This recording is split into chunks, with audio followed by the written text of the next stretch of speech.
quiero llevarles a esto que otra vez les he proporcionado con respecto a este bosquejo, que tiene que ver con el concepto de cómo aprendemos nuestra fe en Dios. Lo que estoy por hacer en este momento es una versión condensada de esto. Me encantaría proporcionarles una versión un poquito más amplia que los miércoles hacemos con una de nuestras iglesias amadas, que es la Primera Iglesia Bautista de Ciudad Valles, ahí en el estado de San Luis Potosí. Hemos estado estudiando esto un poquito más amplio por cuestión que nos permite más el tiempo. Esta noche va a ser algo muy rápido, muy somero, pero a la misma vez quiero que se lo lleven, porque esto creo que ayuda mucho a que podamos, esto nos va a forzar, esto es lo que nos va a forzar a lidiar con lo que todos tenemos, que son lentes. Todos vemos la vida a través de cierto tipo de lentes, a través de cierto tipo de experiencias en la vida. Eso es inevitable. Inclusive, la persona que dice que no tiene ideas preconcebidas, esa es la idea preconcebida, el pensar que no tiene ideas preconcebidas. Y ahorita vamos a hablar un poquito más acerca de esto, pero probablemente lo que me encantaría que pensáramos, y otra vez queremos adentrar a esta conversación con un poquito de intencionalidad, con un poquito de afirmaciones en las cuales, y aquí está mi punto, por eso este ejercicio nos ayuda, porque no existe tal cosa como un intérprete objetivo.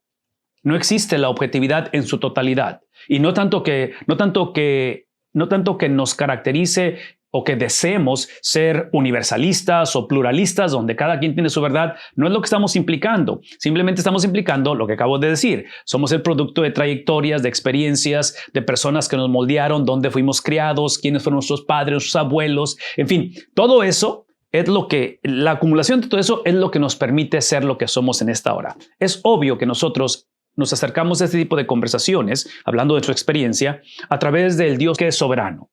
El Dios que literalmente traza las cosas de acuerdo a su propósito. Y si la Biblia es verdad, o porque la Biblia es verdad, eso implica, como dice el apóstol Pablo, que toda rodilla se va a doblar, toda lengua va a confesar, ¿qué cosa? El señorío de Cristo, independientemente cuál sea nuestra trayectoria. No estoy implicando que Dios se agrada de todo lo que hemos vivido, hecho o lo que nos ha pasado. No estoy implicando eso. Todo lo que estoy implicando es que dentro de los designios, y la palabra que usamos teológicamente es la palabra providencia, dentro de la providencia de Dios, esas experiencias influyen cómo, en este caso, interpretamos no solamente la Biblia, interpretamos la vida en su totalidad. Entonces, este ejercicio nos permite hablar un poquito acerca de esto, porque precisamente este pasaje que les acabo de mencionar, de Deuteronomio 6, especialmente del 6 al 9, que es donde me encantaría que pensaran conmigo, ustedes probablemente ya lo identificaron, pero es lo que se conoce como el Shema, como es la experiencia en este libro, que es el quinto de lo que es el Pentateuco, al principio de la Biblia. Este último libro se le conoce como los sermones de Moisés. Se le conoce como la reintroducción o como, no sé si sería apropiado usar la palabra, la revitalización, en este caso de la nación de Israel, ¿sí?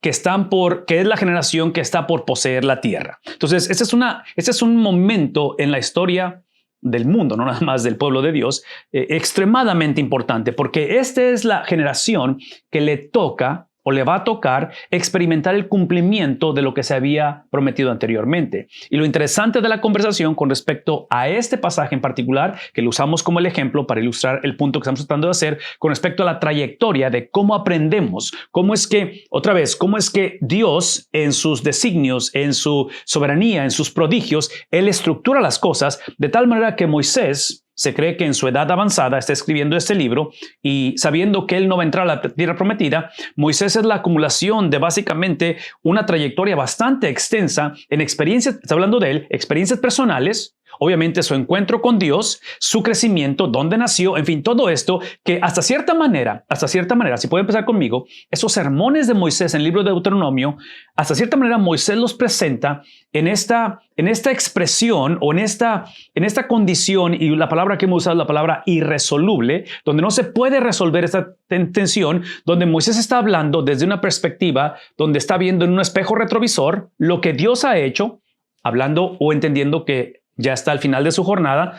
Moisés vivió 120 años, entonces está viendo la trayectoria, ¿sí? Está hablando como el pastor que está pasando la batuta a la siguiente generación, ¿sí? Y en esa transición de sucesión, él está viendo o reflejando, y estoy pensando en el Salmo 90. ¿Recuerdan el Salmo 90? Es un salmo que habla acerca de la transitoriedad del hombre, la eternidad de Dios. Entonces, atribuido a Moisés, Está hablando de esa manera, viendo hacia atrás, pero a la misma vez, porque su audiencia, que en este caso es uno de los principios de interpretación bíblica, ¿a quién se le está hablando? ¿Quién es la audiencia a quien se le escribe esto? La audiencia están viendo la vida no a través de un espejo retrovisor, la están viendo a través de un parabrisas, porque ellos van hacia lo que está, ellos son los destinatarios, digo destinatarios, pero los que son parte del cumplimiento de la promesa. Entonces, esta es la cuestión que es irresoluble. Es la cuestión de lo que Dios ha hecho y las promesas que, en este caso, a Moisés le ha tocado ver, ¿sí? Su trayectoria de 120 años, si es que está al final de su jornada, y a la misma vez, lo que Dios está por hacer. Y muchas de las veces, la tendencia de nosotros, sobre todo cuando, inevitablemente, vemos a través de las experiencias propias, una de las reglas no habladas que yo argumentaría va a tener Moisés, va a tener esta generación que va a poseer la tierra, ha tenido el hombre a través de la historia, la tienes tú y la tengo yo. Esta es la tensión que tenemos. Es que cuando la tensión irresoluble, cuando la tensión, y sea de una manera económica, sea de una manera familiar, sea de una manera cualquiera que sea la situación en la vida, la tensión empieza a agudizarse. Muchos de nosotros, y aquí es donde regreso a este principio, muchos de nosotros nos acercamos a la Biblia, y esta es la regla no hablada, con una predisposición o preentendimiento que si hay un Dios, ese Dios existe para resolver lo irresoluble.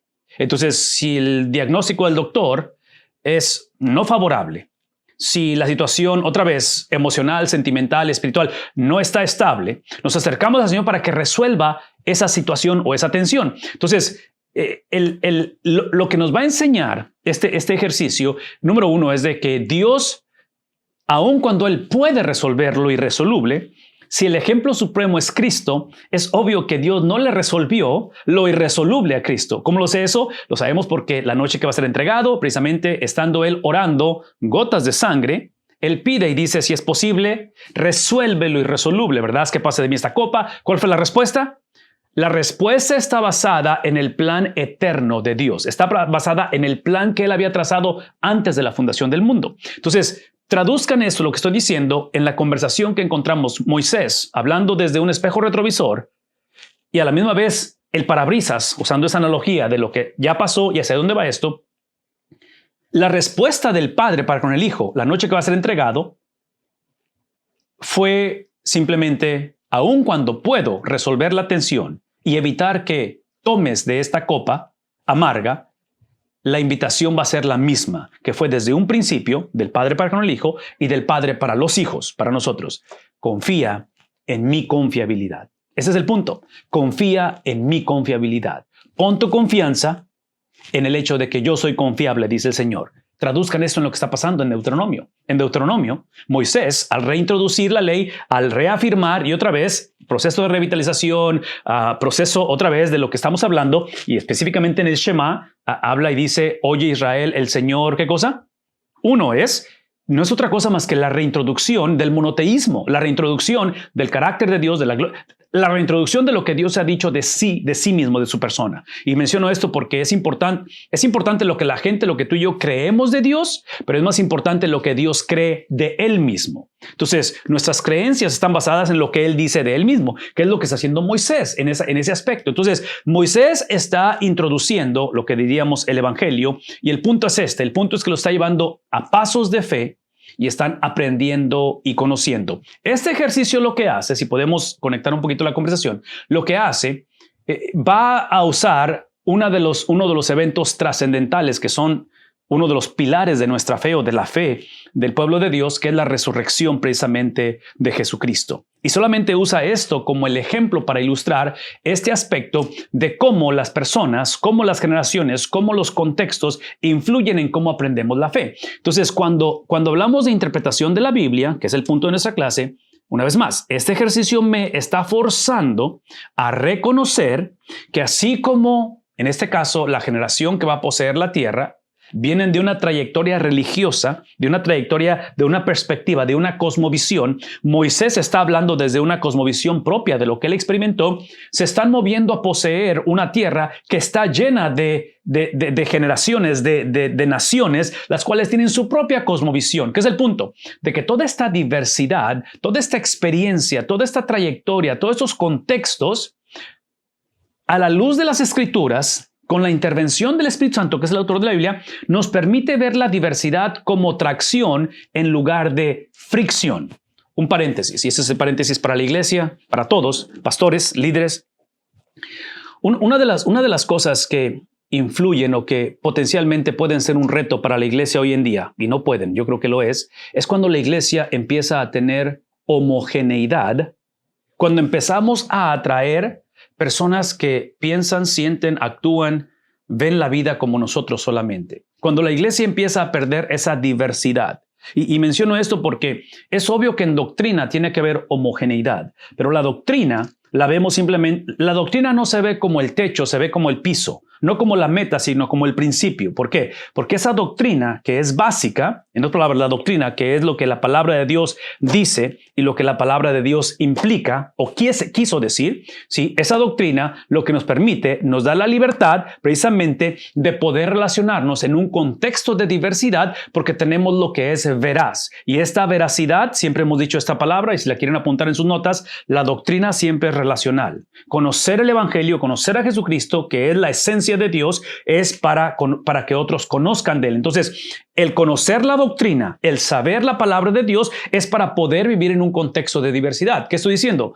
Otra vez, hablando de la iglesia, trágicamente, las iglesias, cuando perdemos ese motor de arranque por el cual hemos sido llamados, trágicamente empezamos a atraer solamente lo que sabemos, lo que somos, lo que entendemos, y cualquier otra diferencia de mentalidad va a sentirse o a percibirse como una amenaza.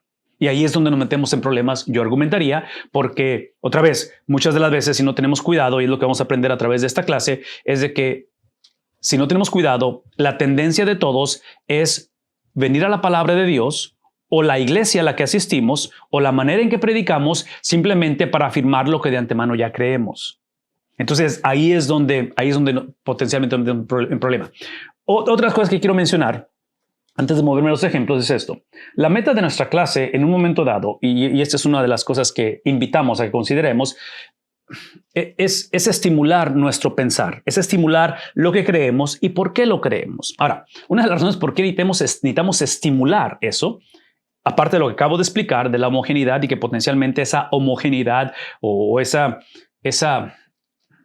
cosas que potencialmente nos hacen ser lo que somos y buscamos esa comunidad, si no tenemos cuidado, esa unidad, si perdemos el objetivo del por qué nos atraemos y por qué estamos unidos, si perdemos el objetivo, esa unidad o esa homogeneidad va a ser exaltada, va a ser idolatrada y potencialmente satanizada. Estoy hablando acerca de, otra vez, hemos estado estudiando la carta de los Corintios, donde existen esos grupos, esas sectas, esos grupos donde eventualmente esa unidad la usan para crucificar al hermano. Ahora, todo eso lo estoy mencionando una vez más, porque lo que queremos es ver la manera en que este tema de la resurrección va a ser percibido e interpretado de diferentes maneras. En otras palabras, ese es mi punto. Porque esto no es universalismo, ¿verdad? Tenemos que hablar de absolutos. No creemos en relativismo, no creemos que cada quien tiene su verdad.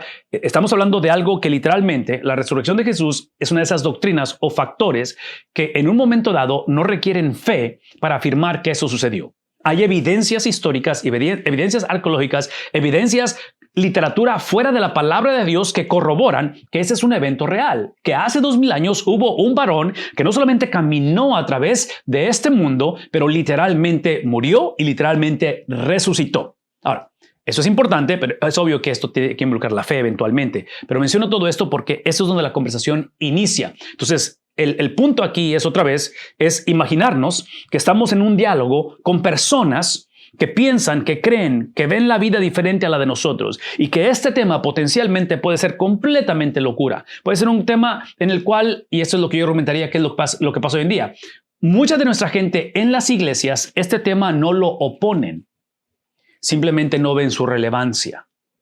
Una vez más, muchas de las doctrinas, muchas de lo que presentamos en la palabra de Dios o que exponemos en la predicación y la enseñanza, mucha de nuestra gente en la iglesia, estoy hablando de gente, no estoy diciendo que son salvos, simplemente estoy hablando de gente que está en la iglesia, que escucha y que tiene una sensibilidad a las cosas de Dios. Estas doctrinas no las oponen, simplemente no ven su relevancia. Y cuando digo no ven su relevancia, es que en un momento dado, este tipo de enseñanzas no hacen la conexión en cómo es que estas verdades filtran o cómo que estas verdades influyen en la decisión, en la toma de decisiones, en el estilo de vida. Entonces, esto se convierte en una experiencia ya sea dominical o en una experiencia anual, en la Semana Santa o Semana Mayor, como le quieran llamar, de tal manera que de ahí no tiene nada que ver. Y todo lo estoy mencionando todo esto porque, otra vez, dentro de nuestras iglesias, obviamente en el mundo que vivimos, ustedes y yo sabemos que no somos típicamente en nuestro mundo. ¿Cómo explico esto? Típicamente en nuestro mundo hoy en día, si hacemos esta pregunta, si murieras hoy, ¿tienes la certeza de que irías al cielo? Esa pregunta, que es legítima y que es buena por hacer en un proceso de evangelización, mi argumento va a ser que la persona promedio en nuestra generación típicamente no está pensando en vida después de la vida, está pensando en significado en la vida ahorita. Entonces, la pregunta es legítima, pero otra vez, importante que es esto, potencialmente no están pensando o no ven la importancia o la relevancia en lo que está por venir más adelante. En fin, la Biblia va a presentar diferentes maneras de ver esto y la explicación es hacernos la pregunta cuáles son las evidencias de esto. Y aquí no tengo el tiempo para leer los pasajes ahí están obviamente, me encantaría que los leyeran en su tiempo personal, en lo cual estas tres experiencias, estas tres narrativas que encontramos de Marcos, el 15, el 16 y el de Mateo 28, nos están mostrando lo que no puede negarse, lo que es factible, lo que existe con respecto a la resurrección. Cada una de estas experiencias, cada uno de estos personajes, cada una de estas narrativas, y acuérdense que estos son evangelios, lo cual implica que los evangelios no son la historia de Jesús, son las historias de Jesús. Entonces, hay una diferencia entre, en otras palabras, no es una biografía de Jesús, sino que son, ¿cómo se llama esto? Son folletos evangelísticos, que en este caso los autores, los evangelistas, bajo la dirección del autor de la Biblia, están con una audiencia en mente, están compartiendo precisamente el mensaje ¿de quién? De Cristo, pero lo están presentando de tal manera que están asegurándose que es el mensaje, esto es importante, que el mensaje relevante de Cristo sea percibido relevante. Una vez más, el mensaje de Cristo siempre es relevante. El reto es que al ser confiado en estos evangelistas, el autor de la Biblia decide usar este componente humano, esa transición, esta invitación de lo divino a lo humano para compartir este mensaje, en este caso a través de sus evangelios, tiene un factor humano en el cual el evangelista o el autor tiene que considerar, y este es un principio de predicación o de interpretación de la Biblia, tienes que considerar cómo es que tu audiencia percibe lo que estás diciendo. Entonces, el mensaje siempre es relevante. La pregunta es si está siendo percibido de una manera relevante. Nosotros aquí tenemos en casa todavía algunas de los videos de nuestros hijos cuando nacieron y ahora son jóvenes adultos. Y muchos de esos videos quedaron en los cassettes de videocaseteras, de los beta y VHS de aquel tiempo. El problema es que no tenemos en qué ver esos videos ahora, ¿verdad? O sea, sería un poquito difícil porque ahora todo es digital, que es el punto de que el video ahí está y el mensaje ahí está y no cambia el mensaje, pero cambia cómo lo presentas, cómo lo empaquetas ese mensaje, porque es obvio que hoy en día, si quieres ver una película o un video, o es algo en YouTube, o es algo en Netflix, ¿me explico? Hablar de una videocasetera, la persona promedio te va a decir, ¿qué es eso? O sea, tienes que buscarlo en internet y sacar una foto para mostrarlo. Entonces, tenemos que asegurarnos que el mensaje relevante de la palabra de Dios no lo estamos presentando en un DVD o en un formato beta o VHS, porque el mensaje no cambia, pero lo que cambia, ¿qué cosa es? Cómo lo empaquetamos. Entonces, estos evangelistas tienen que asegurarse de que cuando presentan este mensaje bajo la dirección del Espíritu Santo, pensando y considerando la audiencia, pensando a quién están escribiendo, por qué están escribiendo, qué está pasando en la vida de ellos, tiene que haber esa conexión también. Entonces, no es una u otra cosa, no es lo divino o lo humano, es ambos. Es como decimos, son las dos caras de una sola moneda. Entonces, aquí encontramos lo que es factible, aquí encontramos la explicación de ello. Número 2, ahí en su bosquejo, en la interpretación. Entonces, ya hablamos de lo que es factible. No requiere fe para creer esto, para mostrarte que esto es verdad, independientemente si lo aceptas o no lo aceptas, porque esa es la cuestión de la palabra de Dios. La palabra de Dios no requiere mi afirmación para que sea veraz. ¿Estamos conscientes de ello? La palabra de Dios siempre es veraz, independientemente quién la crea o quién no la crea. Y la razón que es veraz es porque es la palabra de quién. La palabra de Dios, esa es la razón, porque es la esencia de Dios, es el carácter de Dios y parte de sus atributos o sus distintivos es que Él es precisamente veraz. A diferencia de Satanás, ¿quién es Satanás? Es el padre de mentira. Es un experto en crear lo que es la falsificación de las cosas. En este caso, ya que se ha sentado esa base, ahora entramos en la interpretación de las cosas. En este caso, la pregunta es, si esas son las evidencias, ahora la pregunta es, ¿qué significan esas evidencias? Escuchen lo que estoy por decir. Eso es importantísimo. Y ahorita estamos por abrir los micrófonos o las preguntas con el pastor Miranda, si me puedes ayudar ahí. Pero escuchen por favor lo que voy a decir. Esto es importante. Cuando hablamos de veracidad, no negociamos la palabra de Dios. Reconocen este pasaje al final sobre todo, ¿verdad? La gran comisión. En fin, independientemente, escuchen, esto es lo no negociable, lo que la palabra de Dios dice y lo que la palabra de Dios implica.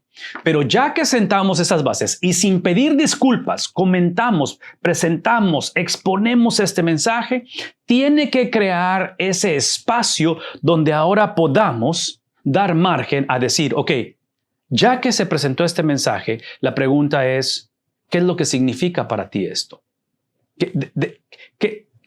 ¿Qué diferencia hace en tu vida? Y menciono esto por lo siguiente, porque tenemos que tener cuidado en la cuestión de la presentación de la palabra de Dios y no asumir que lo que significa para mí, significa para todos. Ahí es donde quiero, y aquí es una de las bendiciones y de las cosas que animamos en la cuestión pastoral o el pertenecer a una iglesia, el ser parte del cuerpo de Cristo, sobre todo cuando estamos en esa comunidad de creyentes por un tiempo extenso, en lugar de andar brincando de iglesia en iglesia. Y me refiero a esto, que para hablar del significado de las cosas, necesitamos, en el mundo ideal, es que sea en un contexto de comunidad, con gente que conocemos, con gente con la cual estamos haciendo y llevando a cabo la vida unos con otros. ¿Qué estoy diciendo? Eso es lo que estoy diciendo. De que la tarea de la comunicación de la palabra de Dios, de la interpretación de la Biblia, vean, importante que es que dediquemos, y por eso estamos aquí, que veamos otra vez el estudio, que veamos la metodología, que aprendamos los procesos. Pero vean, esa no es la meta. La meta, porque dijimos hace rato, la doctrina es relacional. La meta no es solamente que la palabra nos lleve a su función, que es la persona de Dios, a una relación con Dios. Pero esa relación con Dios siempre es misionera, siempre es para alcanzar a otros. ¿Estamos conscientes de ello? O sea, ese va a ser el argumento que va a tener Moisés en Deuteronomio capítulo 6.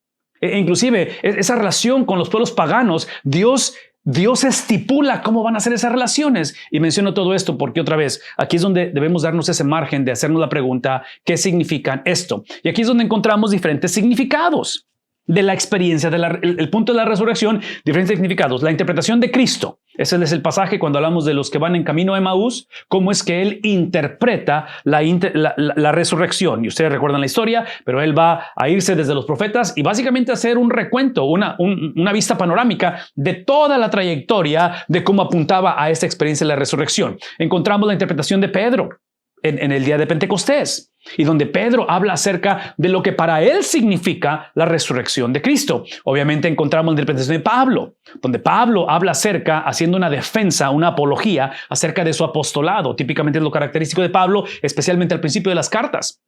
Y en Romanos va a ser exactamente lo mismo. Entonces, cada quien está interpretando lo no negociable, que es la doctrina, la está interpretando de diferentes maneras escuchen esto, con el propósito de afirmar, no mi interpretación, de afirmar la resurrección. ¿Sí vemos la diferencia en ese aspecto? Una vez más, en otras palabras, la interpretación de Cristo, camino de Emaús, la interpretación de Pedro, en cuestión del Pentecostés, en su sermón de Pentecostés, la interpretación de Pablo al escribir y crear esta defensa, lo cual ustedes saben que el libro de Romanos es uno de esos libros que, como todos los libros de la Biblia, pero son extremadamente importantes y ricos en doctrina. En cada uno de ellos, en la expresión e interpretación que hacen, están apuntando hacia qué cosa. precisamente a lo que la Biblia dice con respecto a la resurrección. Aquí necesito hacer otro paréntesis y otro comercial con respecto a esto. Y escuchen lo que voy a decir, porque esto ilustra este punto que vamos a hablar más adelante. En la interpretación, no solamente de la Biblia, pero de cualquier literatura, Facebook, no sé, cualquier pieza literaria o lo que sea. En la Biblia encontramos diferentes géneros de literatura, con la excepción de profecía. El significado de los pasajes es uno. No puede haber múltiples significados de un pasaje, con la excepción de, otra vez, de profecía. Profecía, en muchas ocasiones, su significado es doble. Y es doble o dual porque tiene un significado en el momento en que es profetizado, hablando del Antiguo Testamento, ¿sí? Cuando se profetiza, hay un significado para esa audiencia, para ese momento, pero también hay un significado para lo que está por venir. Hay un cumplimiento en el futuro. Pero a diferencia de eso, ¿sí? Y entre paréntesis, el porcentaje de profecía que está apuntando hacia el futuro realmente es muy pequeño, y lo vamos a ver más adelante eso, porque una cosa que quiero que recuerden es esto, en cuestión de profecía, y me estoy adelantando un poquito, pero trato de ilustrar esto.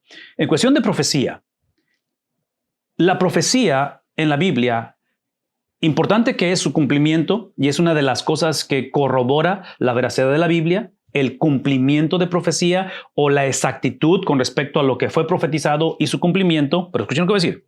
Importante que es el cumplimiento porque es parte de su veracidad, de la veracidad de Dios, de la palabra de Dios. No olvidemos este principio, porque este principio es extremadamente importante en la profecía y en toda la Biblia, pero en profecía sobre todo.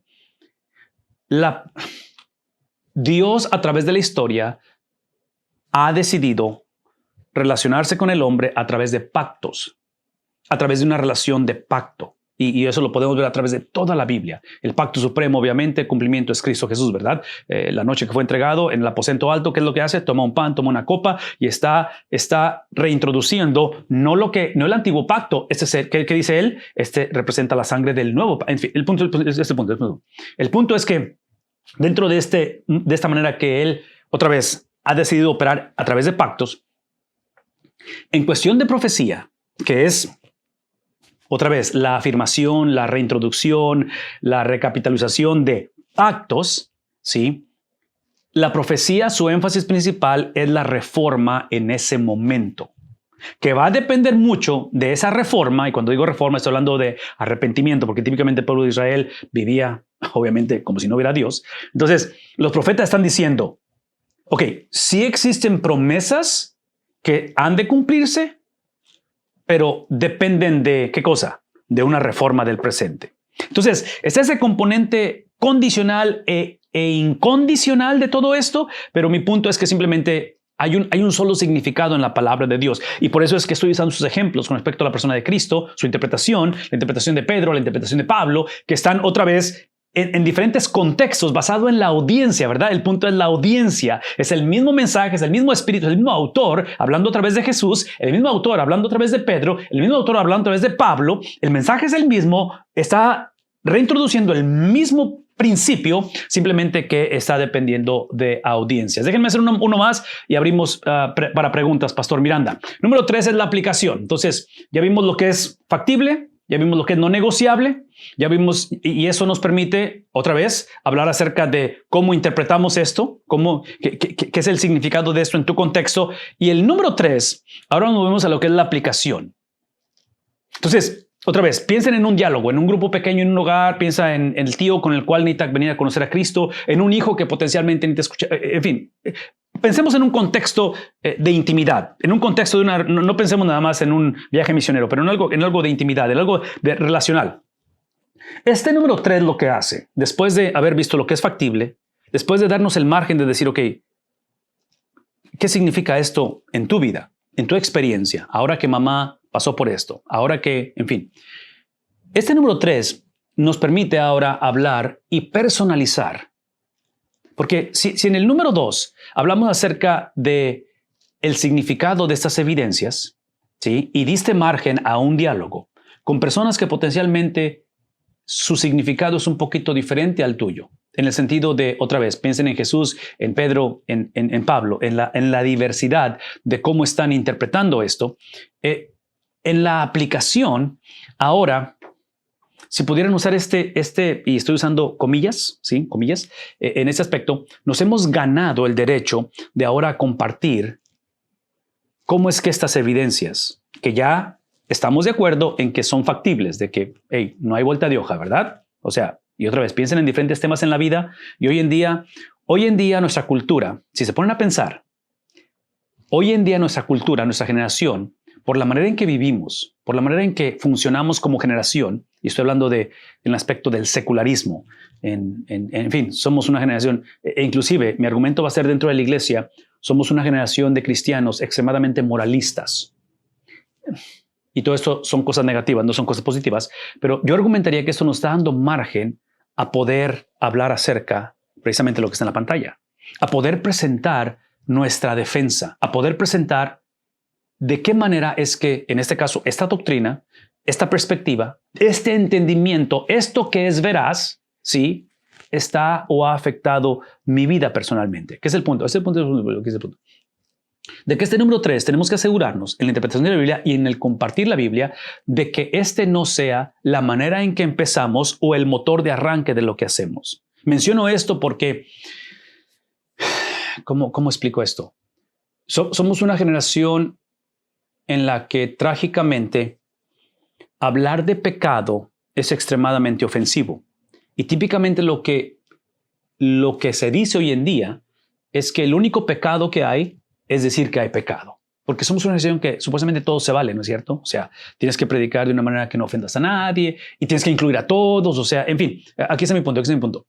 Cuando hablamos acerca de las evidencias de cómo esto afecta mi vida, ya me he ganado el derecho donde ahora la persona con la que estoy dialogando, y puede ser un diálogo que lleva 3 semanas, 3 meses, donde hemos estado hablando acerca de esto, hemos estado hablando con respecto, estamos en ese estira y afloja, ¿verdad? En el cual, llega un momento en el cual me he ganado el derecho, hasta cierta manera, en el cual la persona o mi audiencia quieren escuchar la manera en que esto ha, otra vez, afectado mi vida. Esto trae una implicación extremadamente grande, porque el ejemplo, que ustedes lo pueden ver aquí, y muchos, nada más de ver el pasaje, saben de qué está hablando, con respecto a la defensa, ¿verdad? Porque el contexto es que los corintios trágicamente están negando, obviamente, lo que es factible, la resurrección entre los muertos. Entonces, Pablo, con su autoridad apostólica, Pablo en un contexto donde está hablando a iglesias que él amaba entrañablemente. Entonces, Pablo no está viendo esta defensa o a esta audiencia como un proyecto donde el propósito es convencerlo o que se entregue a Cristo. Una de las cosas que distingue precisamente el ministerio de estos varones, que debe de ser el distintivo de todos, es precisamente la autenticidad con la cual presentaban el evangelio. ¿Qué es el punto? Que hemos dicho que doctrina es relacional. Entonces, el punto no es nada más ver la conversión de la gente. El punto es gente. ¿Sí captamos eso? Porque otra vez el ejemplo es Cristo, donde dice el apóstol Pablo en Romanos que fuimos, está hablando de Romanos capítulo 5, donde habla acerca y dice que él, estando muertos en pecado, Cristo murió por nosotros. Entonces, la muerte de Cristo Cristo no murió por la versión futura de nosotros. Cristo murió por cuando éramos enemigos de la cruz. ¿Vemos la diferencia? Ok, todo esto lo estoy mencionando porque otra vez, aquí es donde el apóstol Pablo está diciendo simplemente cómo es que ahora estas evidencias, esto que es factible, ha afectado mi vida. Esto es cuando fusionamos lo que creemos con lo que hacemos. Doctrina con estilo de vida. Palabra de Dios con ética. Entonces, menciono esto porque trágicamente hablé de autenticidad. Cuando esto está divorciado y lo que creemos no está reflejado en cómo vivimos, es obvio que no tenemos derecho a compartir esto porque no ha afectado mi vida, porque solamente es lo que mis padres me enseñaron, es la fe de alguien más, porque hey, nací en ese hogar y pues soy hijo de pastor y creo eso, pero realmente no tiene nada que ver nada cómo tomo decisiones. Pablo está llegando a este punto después de escribir básicamente 15 capítulos, está llegando a este punto en el libro de Corintios, donde básicamente dice él esto. Y si Cristo no ha resucitado, si ustedes continúan y siguen apapachando, siguen promoviendo o siguen promulgando doctrinas de demonios, porque eso es lo que está diciendo Pablo, doctrinas de demonios. Corintios ya hemos visto que ha hablado extremadamente fuerte a esta gente, ¿verdad? Entonces, Pablo dice, si ustedes siguen haciendo eso, déjenme decirles que la fe de ustedes, la cual ustedes han idolatrado, por eso hemos hablado de que importante que es la fe, es más importante el objeto de la fe. Es importante lo que creamos. Pero Pablo va a decir en Efesios, inclusive, y observen el lenguaje porque Pablo es tanta la influencia de Pablo que si no tenemos cuidado, ven lo que voy a decir, si no tenemos cuidado, potencialmente podemos leer los evangelios y el Antiguo Testamento a través de Pablo, y no creo que eso sea recomendable. Cada libro tiene que leerse, obviamente, por su propio autor y su propia inspiración. Pero escuchen lo que voy a decir. En Efesios, Pablo dice que la salvación es por gracia, no por obras, a través de la fe, no por obras para que nadie se gloríe. Efesios capítulo 2. Pero aquí es el punto. Esta habilidad de creer, porque está hablando acerca, sí, la fe de ustedes, este va a ser mi argumento.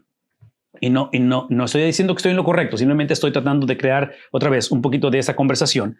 La fe de ustedes, esto es lo que yo creo que ha sucedido en la iglesia de Corinto. En la iglesia de Corinto, su confusión doctrinal era tanta que ellos piensan que su religiosidad o espiritualidad es sinónimo de la llenura del Espíritu Santo. Una vez más, ellos piensan que su espiritualidad y su religiosidad, porque esta es una generación extremadamente espiritual. Sí, captamos eso, ¿verdad? Esta generación, hablando de los romanos, completamente espirituales. Los griegos, ni se digan. Entonces, judíos, por favor, estás hablando de una generación espiritual, pero eso no implica, el ser espiritual no significa que la persona es regenerada, que la persona es, otra vez, sellada por su espíritu y mucho menos lleno de su espíritu. Entonces, menciono todo esto porque esa es una artimaña de Satanás con respecto a la confusión que tenemos hoy en día, de tal manera que el apóstol Pablo, viendo una generación completamente confusa en ese aspecto, aquí está la confusión. Ellos han llegado a pensar, esta es la soberbia del hombre, esta es la soberbia potencialmente del cristiano confundido. Otra vez, esta es una mezcla de creencias en estas iglesias. La confusión es donde llegas a pensar en tu autonomía y en tu soberbia de que la fe que posees es simplemente porque vienes de buena familia o porque esta es la manera en que vivía antes y ahora vivo de esta manera, o porque tengo este título, porque escuchan el lenguaje donde estás dando el crédito a quién. Entonces, ese es mi punto. Cuando Pablo habla en Efesios acerca de que la salvación, somos salvos, por gracia sois salvos, a través de la fe, esa fe que es la fe que te acredita o la fe que te califica para poner tu confianza en la fidelidad de Dios, esa fe, esa es la gracia de Dios. Gracia es lo que Dios nos da, que es la habilidad de activar en nosotros la capacidad de confiar en su confiabilidad. Y menciono esto porque cuando eso se distorsiona es cuando empiezas a pensar o a creer que tu habilidad de creer es nata, es algo que yo simplemente, otra vez, porque no soy como ellos, por eso tengo fe. Y Pablo está diciendo, hey, en este caso, la fe de ustedes que han exaltado, idolatrado e inclusive satanizado, porque irónicamente la están usando para depositar su confianza en otras cosas, en sí mismos, es aquella de la cual es completamente en vano.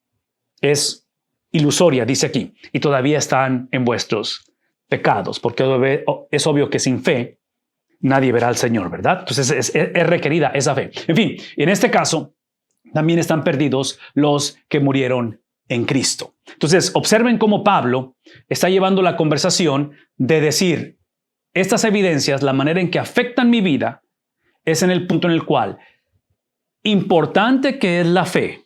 Una vez más, si alguien quiere escribirlo en el chat o alguien quiere comentarlo más adelante, importante y requerida que es la fe, es más importante, ¿dónde está? El objeto de esa fe. Y el objeto de la fe es saber que el Cristo en el cual depositamos nuestra confianza es un Cristo resucitado. Y eso cambia completamente la conversación en un contexto como los Corintios de confusión, de persecución, de rechazo al apostolado de Pablo, y en una iglesia que independientemente qué tan confusos están o qué tan firmes estén, sabemos históricamente que esas iglesias van hacia persecución extrema. Y hay de aquellos que tenemos que aprender principios bíblicos en tiempos de necesidad. Y Pablo lo sabía esto. Pablo sabía que la iglesia iba hacia una experiencia donde sus fundamentos iban a ser sacudidos, donde su confianza iba a ser puesta a prueba. Y Pablo, como padre espiritual, como apóstol, como pastor, su preocupación es que la iglesia pueda mantenerse, no porque tiene teología perfecta, no porque figuró las cosas o evitó la tragedia. Es en medio de lo que estamos viviendo, en medio de nuestra fragilidad, en medio de nuestra confusión, en medio de donde vemos la situación no saludable. Pablo quiere asegurarse que lo que está demostrando esta resurrección es precisamente entender la implicación de ello. Y Pablo dice, en mi vida, esto es lo que significa. Ok, Pastor Miranda, ¿algún comentario o pregunta antes de moverme a lo que sigue? Y otra vez, si acaso necesitan abrir el micrófono, no hay ningún problema, pueden abrirlo, pero el ponerlo en el chat nos ayuda a movilizar esto un poquito más rápido. Háblame, Pastor. Sí, Pastor, el hermano Jorge Tapia ha hecho un gran trabajo porque nos facilitó mucho con sus comentarios. Dice así, son solo comentarios, no son preguntas. Ok, dice, el mensaje no cambia, lo que cambia es cómo lo presentamos. También la palabra de Dios no requiere mi afirmación para ser veraz. La doctrina es relacional, una relación con Dios que siempre es misionera. Dios a través de la historia ha determinado relacionarse a través de pactos. Uh-huh. Importante y requerida que es la fe, es más importante dónde está el objeto de la fe. Estos son comentarios que ha ido haciendo el hermano Jorge Tapia aquí en el chat, que van precisamente resumiendo en frases importantes, ¿cierto? Lo que usted acaba de mencionar, Pastor Vidal. Perfecto. Gracias, Pastor. Gracias, hermano Jorge. Te agradezco mucho tus comentarios. Y bueno, espero que esto de alguna manera otra vez podamos ver la relevancia de este bosquejo, porque me quedan 2 más por hacer rápidamente. Antes de moverme, tengo una segunda parte que quiero compartir esta noche como introducción al material de la clase. Número 4 es la perspectiva. Otra vez, piensen conmigo en lo que estamos haciendo. Otra vez, este bosquejo debieron de haber tenido ustedes ya. Ahorita lo voy a poner en el chat porque no puedo hacer 2 cosas a la misma vez. Se me va y me confundo si hago 2 cosas a la vez. Así que ahorita en un paréntesis que hagamos lo pongo, pero es una hojita nada más, un bosquejo con esos principios. Este número 4 habla acerca de esta perspectiva, donde no solamente hemos hablado de las evidencias, donde no solamente hemos dado o permitido diálogo, en este caso, de cómo es que la gente interpreta estas evidencias, y piensen en gente o en audiencia, en este caso, los que están escuchando el mensaje de Jesús, Camino de Emaús, que acabamos de mencionar. Piensen en la audiencia del apóstol Pedro en ese primer sermón del Pentecostés, y piensen en la audiencia o la iglesia de Roma, que es una iglesia. La iglesia de Roma, estoy hablando de la carta porque hablamos de esos tres diferentes interpretaciones, ¿verdad? Del mismo principio, Jesús, Pedro y Pablo. En la iglesia de Roma es una iglesia probablemente igual de disfuncional que los corintios. Podemos argumentar eso, pero aquí es el punto. Ninguna de estas iglesias son iglesias ideales, son iglesias reales. Es la realidad. O sea, es un mundo, otra vez, como dije un momento, extremadamente espiritual. El mundo grecorromano era un mundo en el cual no se oponían al judaísmo o al cristianismo eventualmente, judaísmo-cristianismo, siempre y cuando no declararan el judaísmo o cualquier otra religión verdades absolutas o exclusividad. Entonces, los romanos, especialmente los romanos, era el tipo de mentalidad o de cultura que decía, hey, aquí todo se vale. O sea, tú tráete tu Dios, tú tráete tu religión. No, nada más no me salgas con que lo mío no es verdadero y nada más lo tuyo funciona. Entonces, no sé si estamos conectando y escuchando el lenguaje, pero ¿no creen ustedes que es el mundo en que vivimos hoy en día? Donde esta cuestión de tolerancia, esta cuestión de, otra vez, de de incluir y no ofender a nadie, yo argumentaría que es una de las armas más poderosas. Ahora, es obvio que hay una conversación que necesitamos tener aquí, porque el Evangelio, otra vez, este mensaje que es la persona y la obra de Cristo, es el Evangelio, es un Evangelio que desde un principio fue establecido, introducido, fue presentado con esta globalización en mente, con esta experiencia trascendental, donde nosotros, hablar de la doctrina de elección, el ser elegidos por Dios, o predestinación, como que la quieran llamar, esa doctrina no es un VIP, por lo que entiendo en la palabra de Dios. Es simplemente el hecho de que Dios escoge para escoger a otros. O sea, en el caso de Abraham, lo escoge en un contexto de esterilidad y de vejez. ¿Para qué? Para que a través de la familia venga esa formación de esa nación y eventualmente a través de la nación bendecir a las naciones. Ahora, escuchen lo que voy a decir. Es obvio que Abraham, el pueblo de Israel y eventualmente la iglesia y el Nuevo Testamento vamos a fracasar a ese llamado, a ese propósito. Es por eso que tanto Abraham como su familia, como la nación, como en este caso las promesas del Antiguo Testamento, las cuales no están mal, están incompletas, porque están apuntando hacia quién. Están apuntando hacia la promesa, hacia la simiente, hacia Cristo, hacia el cumplimiento de todo ello. Entonces, menciono todo eso porque cuando pensamos en esta cuestión de, otra vez, de cómo, en el caso de Jesús, en el caso de Pedro, en el caso de Pablo, la audiencia con quien están hablando influye mucho en cómo hablan y de qué manera empaquetan el mismo principio o la misma verdad. Entonces, como ya pasamos por esa experiencia de lo que es, otra vez, lo que es factible, lo que no requiere fe para creerse, simplemente esta es la realidad, la resurrección de Cristo. No puede, y otra vez me encantaría pasar tiempo leyendo los pasajes, léanlos para que vean cómo los evangelistas presentan documentan este tipo de oposición para apagar o para negar la resurrección de Cristo. Y es inevitable. Cristo resucitó, ¿no es cierto? Ha resucitado. O sea, en fin, el punto es este, que vimos lo que es factible, vimos las diferentes interpretaciones de lo que es factible, vimos de cómo es que lo factible ha afectado mi vida, 1 Corintios 15. En este número 4, regresamos a incrementar o profundizar. Por favor, escúchenme. Regresamos a incrementar o profundizar el diálogo. El diálogo donde, como estamos imaginándonos, ¿verdad? Estamos imaginándonos esta conversación con personas que amamos, un hijo, un yerno, un pariente cercano que amamos, pero que están renuentes al Evangelio. Están renuentes y están tratando otra vez de presentar es su propia defensa de cómo esto no es factible.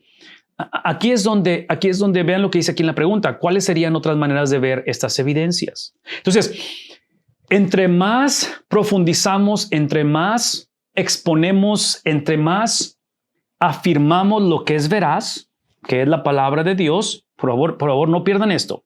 Entre más compartimos el Evangelio, más crecemos en compasión por las almas.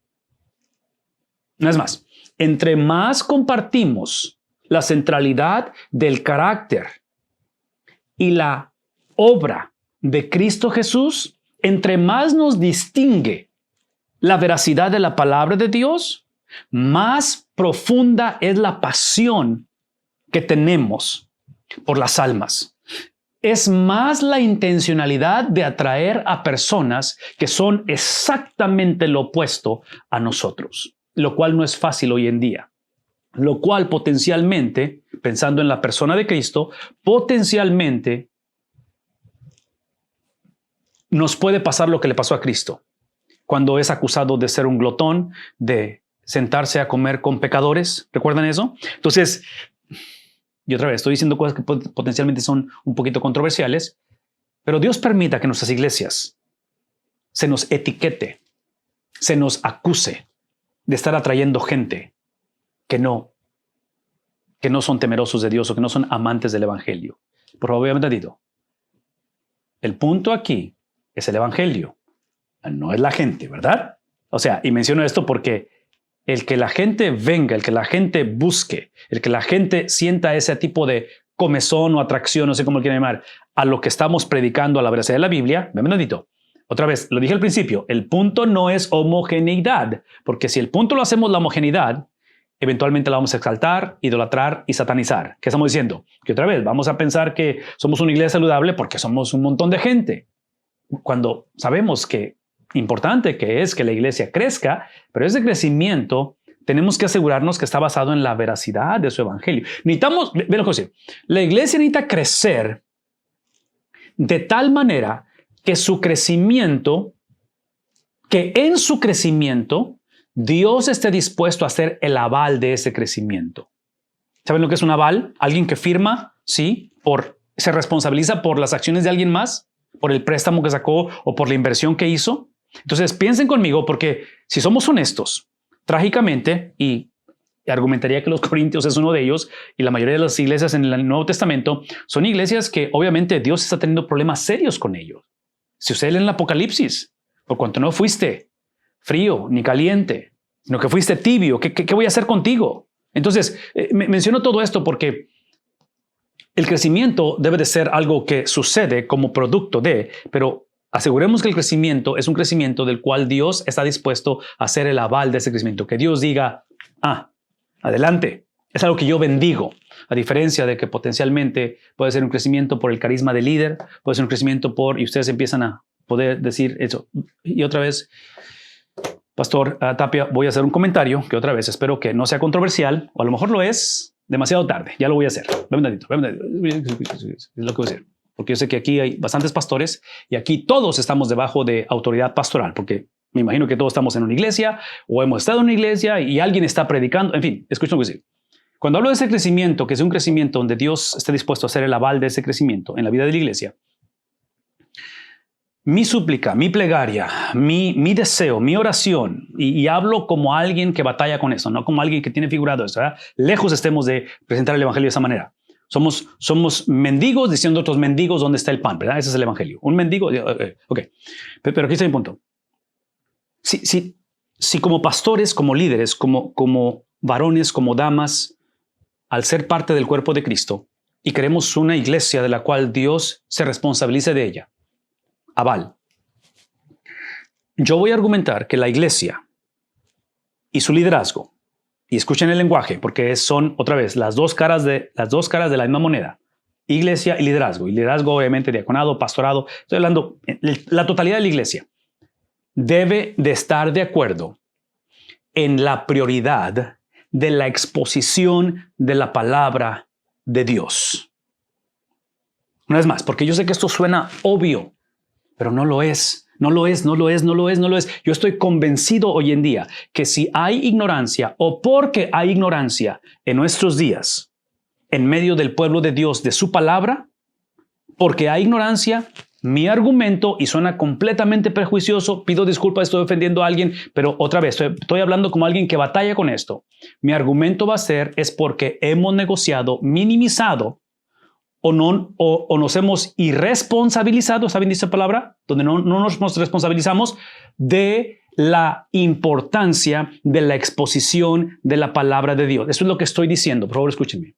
Nuestros pastores, trágicamente, nos pasamos la semana haciendo un montón de cosas provechosas, un montón de cosas ministeriales y muy poco tiempo en la palabra de Dios, que va a ser reflejado en la exposición de la palabra de Dios. Por eso estoy hablando a la iglesia. La iglesia necesita estructurar su iglesia y desde un principio sentar las bases que este llamado a la exposición de la palabra de Dios, que emana de la interpretación de la palabra de Dios, que entre paréntesis es una experiencia corporal. La interpretación de la Biblia es una experiencia corporal. La mayoría de los pronombres personales en la Biblia, la mayoría son ustedes, no son tú.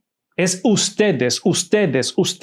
Las llaves del reino, Mateo 16, no fue dado a los apóstoles o a alguien en particular. ¿Fue dada a quién? La corporalidad del pueblo de Dios. Ok, mi punto simplemente es esto, de que típicamente los pastores no vamos a ser acusados de flojos o de malos administradores de nuestro tiempo.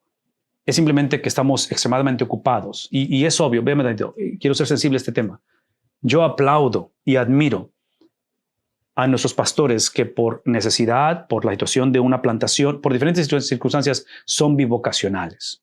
Y aplaudo eso porque es obvio que ven la importancia de proveer para sus hogares, que es donde inicia este ministerio, ¿no es cierto? Entonces, gracias iglesias que les permiten colaborar o trabajar o traer ese ingreso de otras fuentes. Gracias, porque un hogar estable un hogar pastoral estable produce una iglesia estable.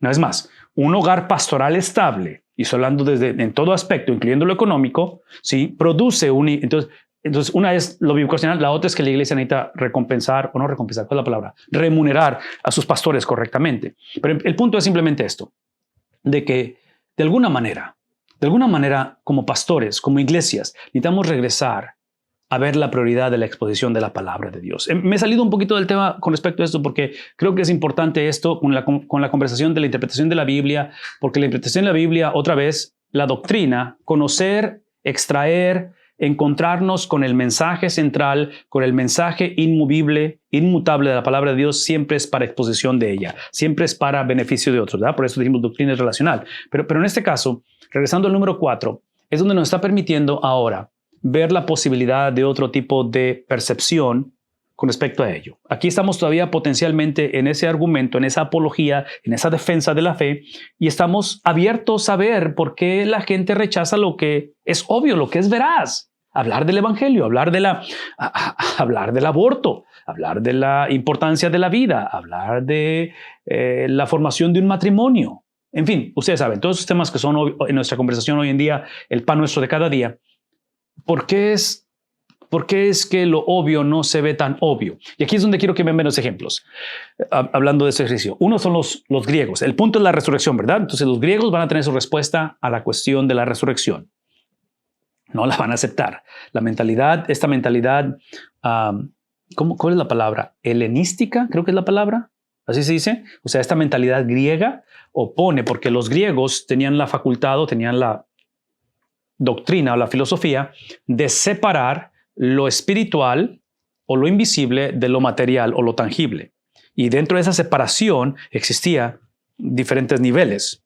Entonces, por eso es que hablar de resurrección para el griego, la mentalidad griega que estaba infiltrada en la iglesia, ¿verdad? Recuerdan, hay diferentes cosas que estamos viendo con respecto a este movimiento de gnosticismo en la carta a los Colosenses, en la carta a los Efesios, ahora en los Corintios vemos esa infiltración, y aquí es el punto, donde para el griego, la mentalidad griega, es incoherente que alguien muera, porque la muerte es la meta donde separas el espíritu de lo material, y es incoherencia que alguien muera, separa el espíritu del cuerpo, el cuerpo es puesto o es depositado, porque esta es la resurrección, es que el espíritu regresa al cuerpo. Pero el cuerpo, aun cuando resucita con un cuerpo glorificado, no deja de ser físico. Entonces, para el griego, eso es incoherencia, no tiene sentido, y por eso encontramos esta oposición. Para el Sanedrín judío, obviamente, encontramos aquí, otra vez, dentro de los grupos religiosos, encontramos saduceos y fariseos, y sabemos históricamente que los saduceos, influenciados por la cultura griega, negaban la resurrección cuando los fariseos la afirmaban. Entonces, Pablo, en el 23, va a crear esa confusión entre ellos o esa disputa entre ellos. Festo, el gobernador romano, otra vez, igual, misma condición, y los judíos contemporáneos. Entonces, estamos dando margen a continuar la conversación. ¿Estamos conscientes de ello? Entonces, lo que no queremos hacer es llegar a este punto y cuando la gente empieza a compartir su oposición, empieza a compartir y nos empiezan a acusar, lo que no queremos hacer es cortar la posibilidad de continuar la conversación. Vean lo que voy a decir. Nosotros no somos responsables de que la gente acepte el evangelio. Somos responsables esa es la obra del Espíritu Santo, ¿verdad? La transformación del corazón del hombre es la obra del Espíritu Santo. Pero ustedes saben que el Espíritu Santo nunca obra fuera de la palabra de Dios. Por eso regreso a la importancia, regreso a la prioridad de exponer la palabra de Dios, en lugar de exponer pensamientos de la palabra de Dios. Entonces, la transformación de mi sobrino, la regeneración de mi suegra, es la obra del Espíritu Santo. Pero, una vez más, hemos sido invitados a ese proceso porque somos administradores de esa presentación, ¿verdad? Es lo que estamos haciendo aquí. La importancia de interpretarla bien y de exponerla.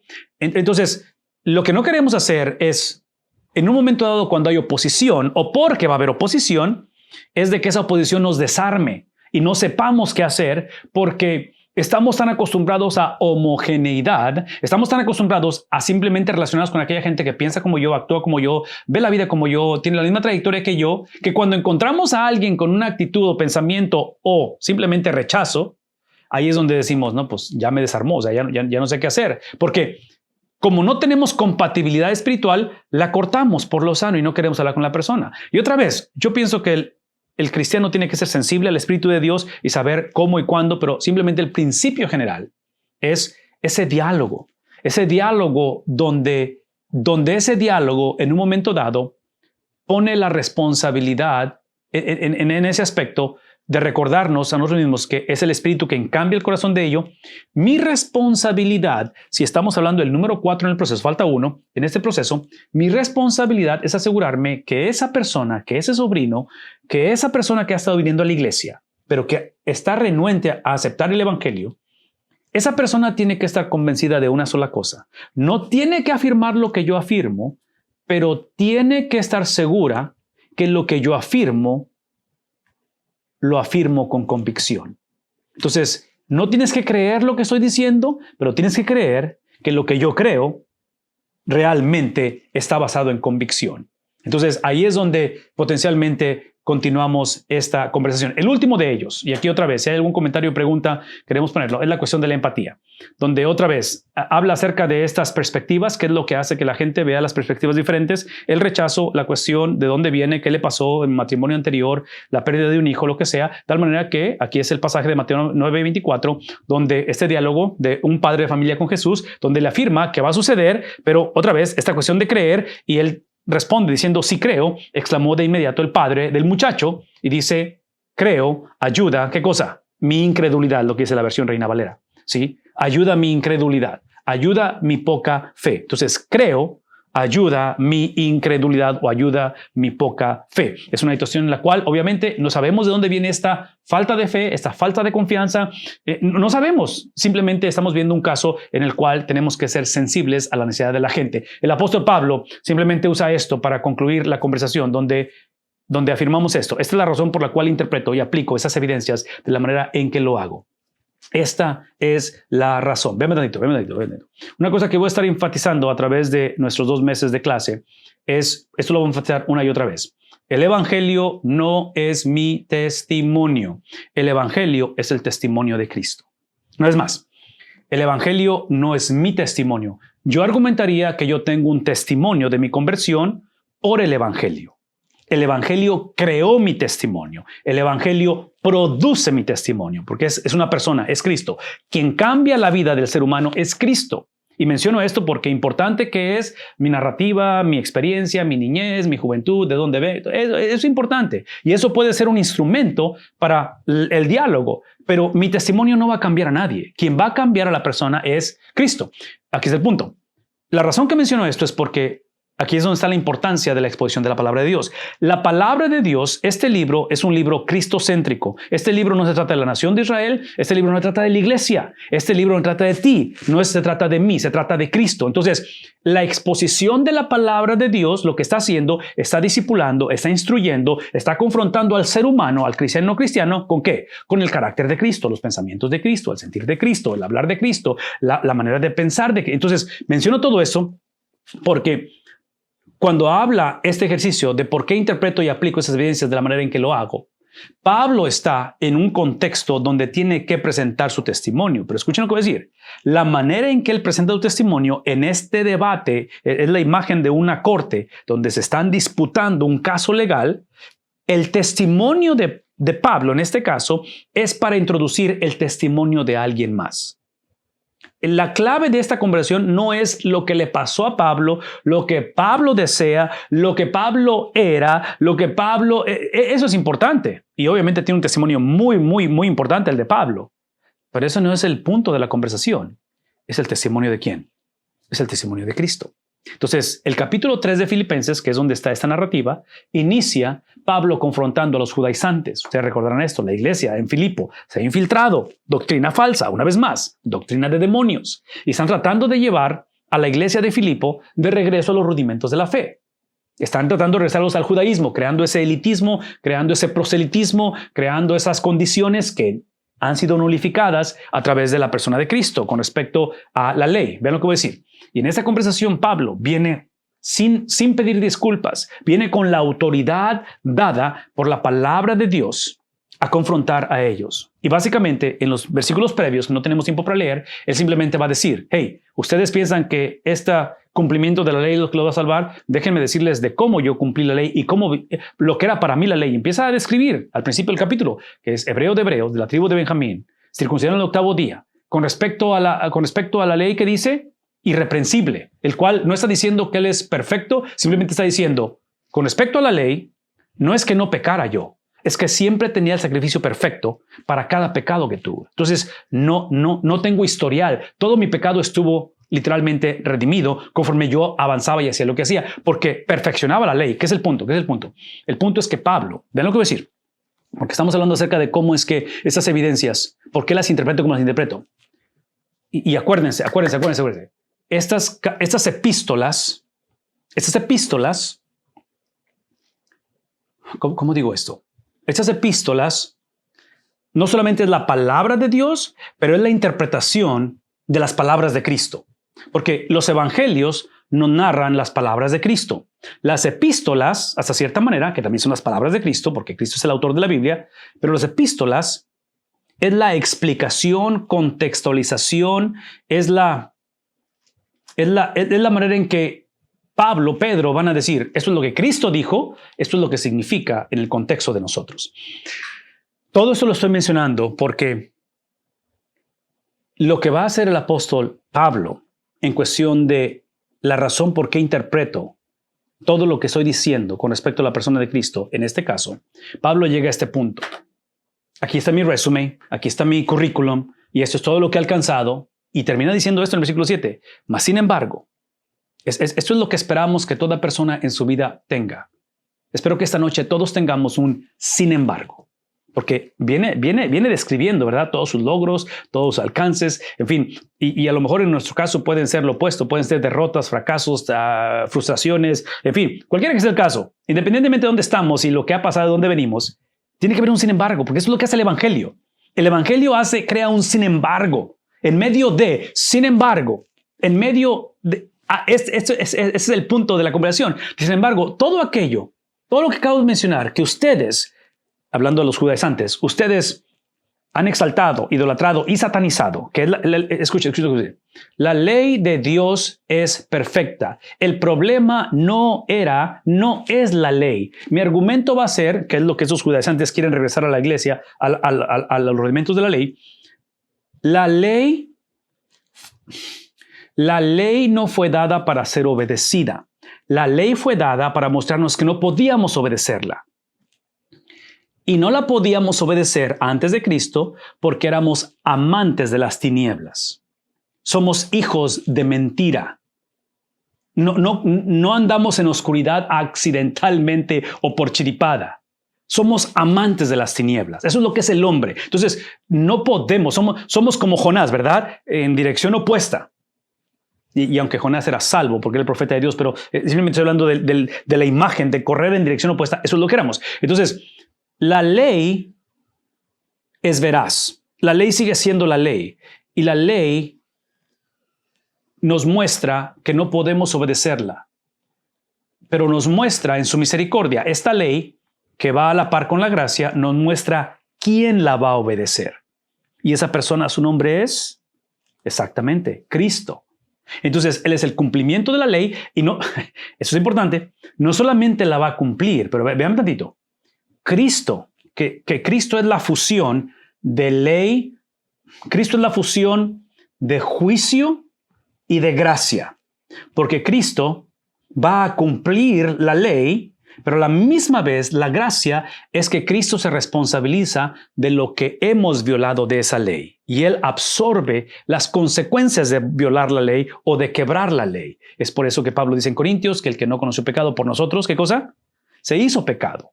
Entonces, el punto que estoy tratando de hacer aquí es que el problema no es la ley. El problema es que estos judaizantes quieren ver la ley o cumplir la ley sin la persona de Cristo. Ese es el problema. El problema es la ausencia de Cristo. Entonces, lo que encontramos aquí es simplemente que Pablo dice, para mí, todo esto es completamente lo que antes era para mí ganancia. Ahora, ¿qué cosa? Lo considero como pérdida. ¿Por qué? Porque una vez más, porque esto que he alcanzado, que en sí no es malo, si esto se antepone a la persona de Cristo, tenemos un problema serio. Porque lo hemos exaltado, lo hemos, ¿qué cosa? Idolatrado y eventualmente satanizado. Entonces, ese es el problema. Entonces, lo que hace la persona de Cristo, es que Cristo me cambia mi sistema de valores. Como cuando viajan a otro país y hay que cambiar la moneda, de moneda nacional a la moneda o sea, cambia el sistema, ¿verdad? O sea, tu moneda nacional, si vas, no sé, a Armenia o si vas a Corea, probablemente no va a funcionar, no te va a servir, no tiene valor eso allá. Tienes que cambiar el sistema. Entonces, lo que hace el evangelio te cambia el sistema de valores. Lo que está diciendo el apóstol Pablo es que mi sistema de valores ha cambiado. Eso es lo que ha hecho el evangelio. Entre paréntesis, cambiar de sistema de valores no es el mejorar el sistema de valores. Cambiar el sistema de valores son los valores de alguien más. Es la perspectiva de alguien más, es la idiosincrasia de alguien más, es la mente de alguien más, que es la palabra de Dios. Entonces Pablo está diciendo, eso ha cambiado y eso es lo que implica. Es más. Entonces, no solamente un sin embargo, pero vean cómo lo profundiza. Es más, todo lo que acabo de enlistar en los versículos previos, lo considero como pérdida. Esa es la razón por qué es pérdida. La razón es por el incomparable valor, sistema de valores, valor de qué cosa. Esta palabra conocer es la impresión de la manera en que Adán conoció a Eva y concibió. No es un conocimiento simplemente a través de una carta o a través de, otra vez, algo factible. Es un conocimiento de intimidad. Es por la razón, el incomparable valor de conocer a Cristo Jesús, el cual es ¿qué cosa? Esa palabra Señor es el título que se daban los césares cuando ellos se hacían dioses. ¿Qué es el punto? De que esa es la frase que eventualmente Señor es la frase que al pueblo de Dios le va a costar su vida en un tiempo de persecución. Porque negar la fe era declarar que el César era el Dios o era el Señor. Y ellos van a decir, no, Jesucristo es el Señor. Por Él. ¿Por quién? ¿Quién es Él? El Señor, Jesús, su nombre personal, Cristo, su título, ¿verdad? Mesías. Por Él, ¿qué cosa? Sistema de valores. Lo he perdido todo. En las palabras, aquí no hay negociación, aquí no es tantito de esto y tantito de aquello. El lunes es así, el martes es así y el domingo lo agarro en serio. No. Todo lo he perdido. Y en el caso de Pablo, históricamente, es de que esto es literal. Que él literalmente perdió todo por el evangelio. De tal manera que, dice ahora, y lo tengo por basura, por desecho, por estiércol. ¿Cuál es la razón? ¿Cuál es el propósito?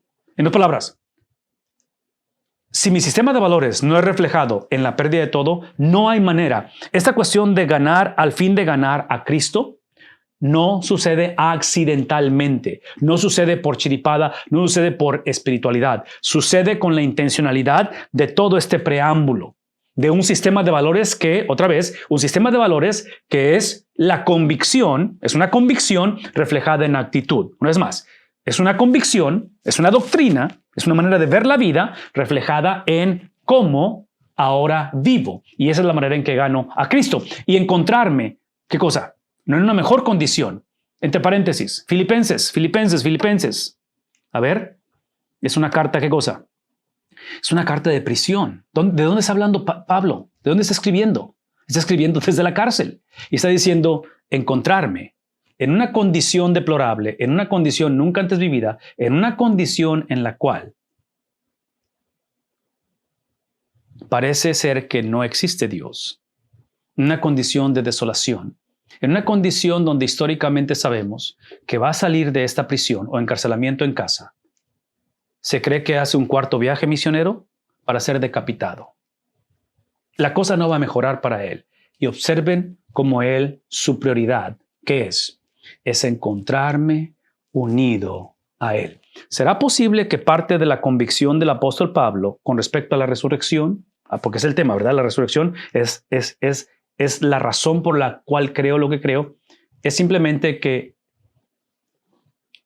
he estado usando la palabra aval, responsable de Pablo estando en la cárcel por predicar el evangelio. Está haciendo responsable a Dios de las consecuencias de predicar el evangelio. Y en este caso, parte de las consecuencias es el encarcelamiento.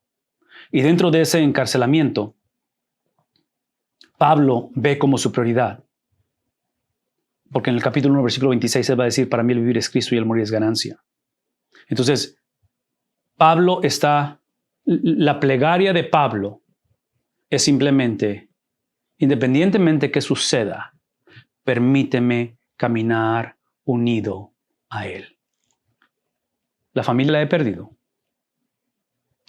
Mi posición de autoridad con la cual iba yo en el capítulo 9 rumbo a Damasco con las cartas del sumo sacerdote, lo he perdido.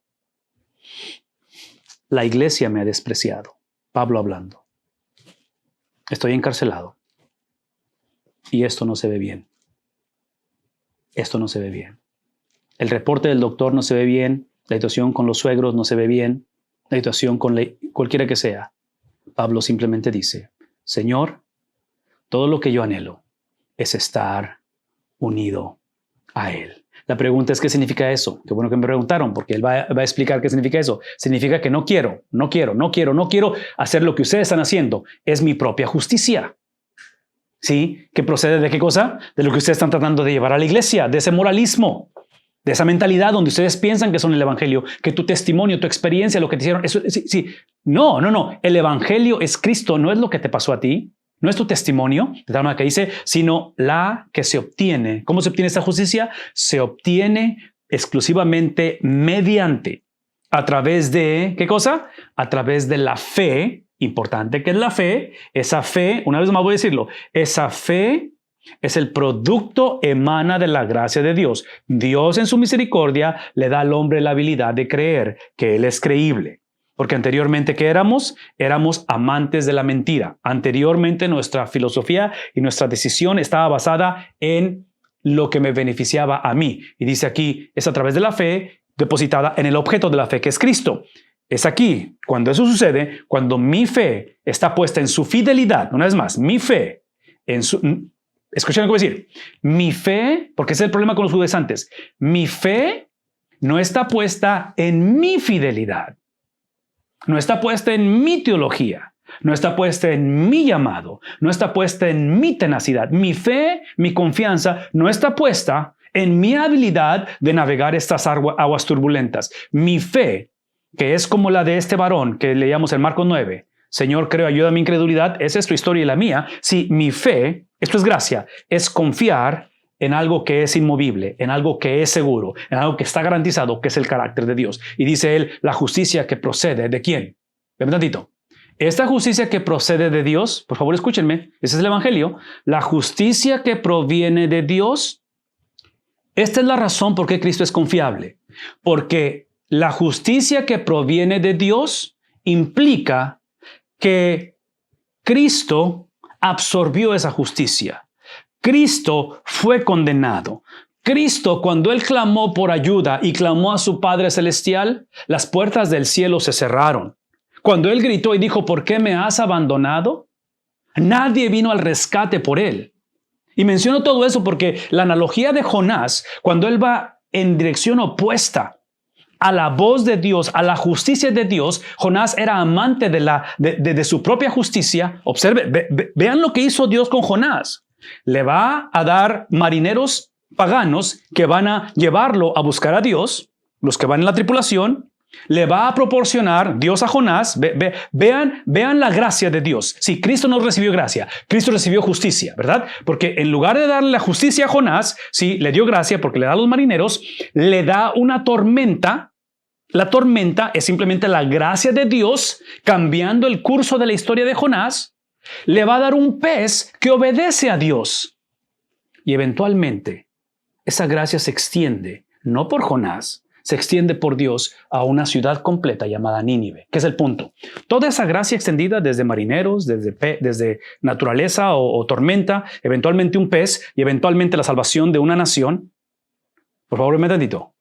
Eso no lo conoció el Hijo. El Hijo conoció lo opuesto, conoció el juicio de Dios, absorbió la justicia de Dios, la venganza de Dios, ¿me explico? Y fue literalmente aquel que tomó nuestro lugar. Entonces, cuando Pablo está diciendo la justicia que procede de Dios, es porque la injusticia que yo cometí, Cristo la absorbió. ¿Estamos conscientes de ello? Porque otra vez, si ignoramos o si no predicamos lo que le pasó a Cristo, suena como moralismo. Simplemente suena como que hey, agarra la onda con Pablo, sigue su ejemplo y te va a ir bien. No. Acuérdense que aquí tenemos a alguien que fue tratado injustamente y entre paréntesis, digo injustamente, pero de acuerdo a la ley, Cristo fue tratado justamente. Porque si Cristo se responsabilizó de mi pecado, la paga del pecado ¿qué es? Es muerte. Entonces Cristo no fue culpable de mi pecado, Él simplemente se responsabilizó de mi pecado.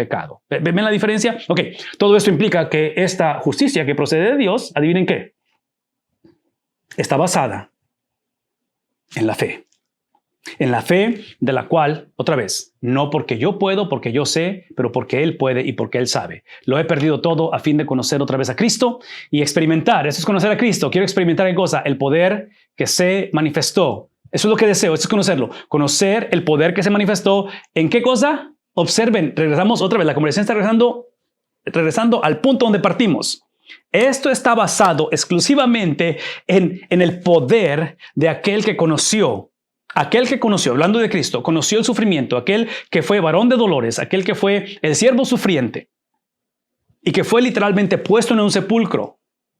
Pero toda su justicia, toda su perfección, toda su santidad, hablando de Cristo, toda su sujeción a la ley y siendo el cumplimiento de la ley, garantizó que ese domingo en la mañana Él saldría victorioso de la tumba. Entonces, Pablo está recordándonos, está diciendo, hey, es obvio que yo tengo un historial vergonzoso. Es obvio que yo estuve presente cuando apedrearon a este varón llamado Esteban y pusieron su cuerpo a mis pies. Es obvio que fui perseguidor de la iglesia. Es obvio.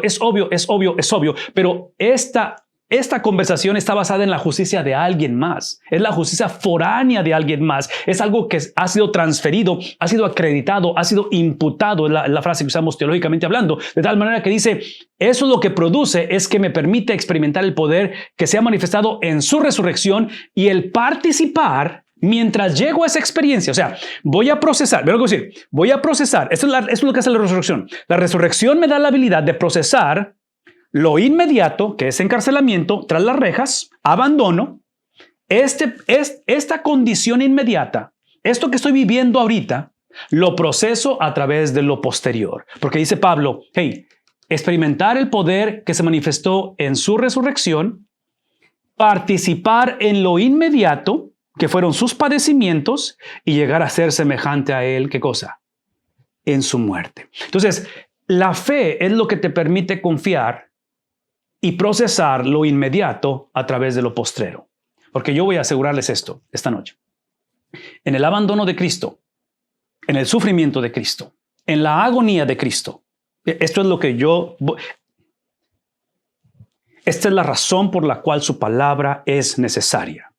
Cristo confrontó a Satanás en Lucas capítulo 4, saliendo él del agua de su bautismo, del agua bautismal. Y escucha la voz, este es mi hijo amado en el cual tengo complacencia, ¿verdad? Juan el Bautista escucha la voz del cielo. Y saliendo, dice la palabra de Dios, que fue llevado por el Espíritu, ¿a dónde? Al desierto. Y en su experiencia del desierto, otra vez solo, confronta a Satanás. ¿Con qué cosa? Escrito está.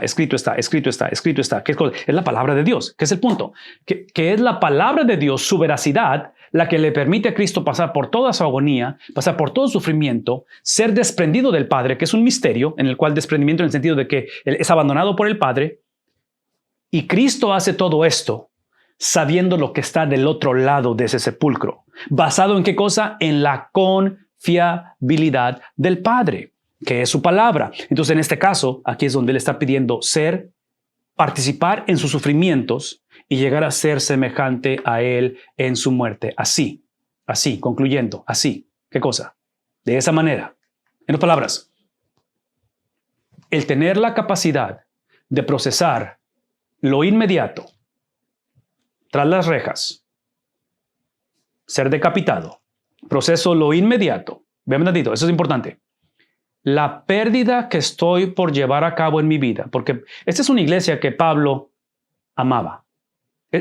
No se dan cuenta, pero esto, y no sé si esta es la única o hay otra carta, pero por seguro esta carta de Filipenses es la carta donde Pablo no ve la necesidad de defender su apostolado, porque es una carta que amaba, una iglesia que amaba entrañablemente. Y él anhela estar con ellos. Él ama la iglesia de Cristo. Y él desea ministrar la palabra, verlos crecer en el evangelio. Y hay una pérdida en él porque él sabe que su tiempo se aproxima. Vean un tantito. Las pérdidas de este mundo son ganancias en el reino de Dios. La pérdida en este mundo, en el lenguaje de la fe, en el carácter de la fidelidad de Dios, son ganancia en el reino de Dios. Lo difícil es creerlo y lo difícil es actuar de tal manera que este preámbulo de participar en sus sufrimientos y llegar a ser semejante a Él en su muerte, este es el preámbulo ¿de qué? El preámbulo de esperar alcanzar resurrección de entre los muertos. ¿Será posible? Y esta es pregunta. ¿Será posible? Yo sé que estoy predicando, pero escuchen. Ustedes se conectaron y me dieron la chance de hablar. ¿Será posible que la garantía y la certeza de este final está conectada y ligada al preámbulo? Y menciono esto porque hoy en día mucha predicación es para evitar esto y quieren sobreenfatizar esto. No tenemos el derecho de escoger como si fuera un buffet y agarrar lo que nos conviene. ¿Me explico? Lo que hace el evangelio no es hacernos inmune de esto.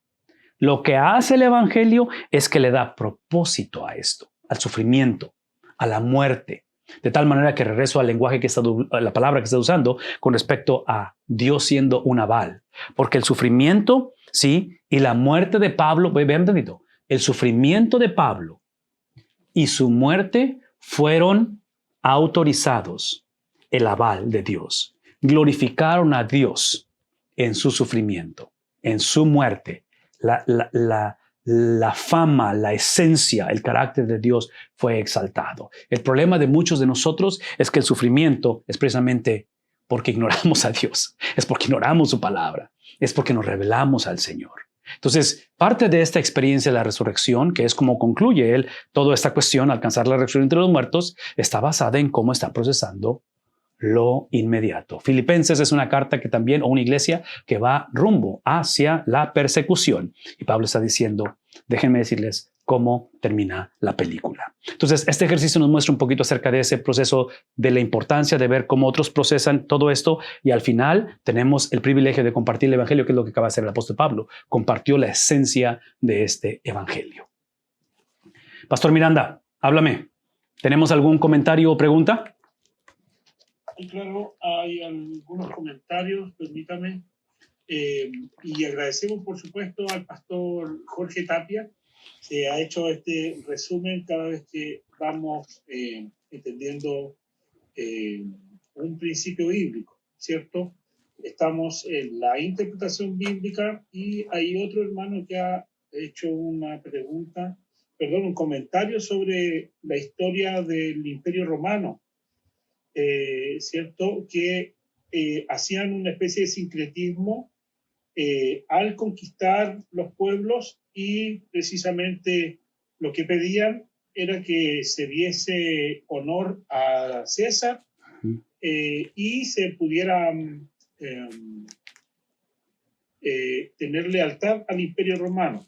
Y el hermano también dice, el hermano Gustavo Morán, dice más tarde en la historia, el Sacro Imperio Romano representado por la Iglesia Católica hizo lo mismo. Por ejemplo, en la conquista de América, simplemente le cambiaron los nombres a los dioses aztecas o mayas, rebautizándolos y sustituyéndolos por los nombres de los santos, de santos y vírgenes. Y bueno, él dice que su comentario fue para apoyar su argumento, pastor, de que los romanos eran extremadamente religiosos y supersticiosos.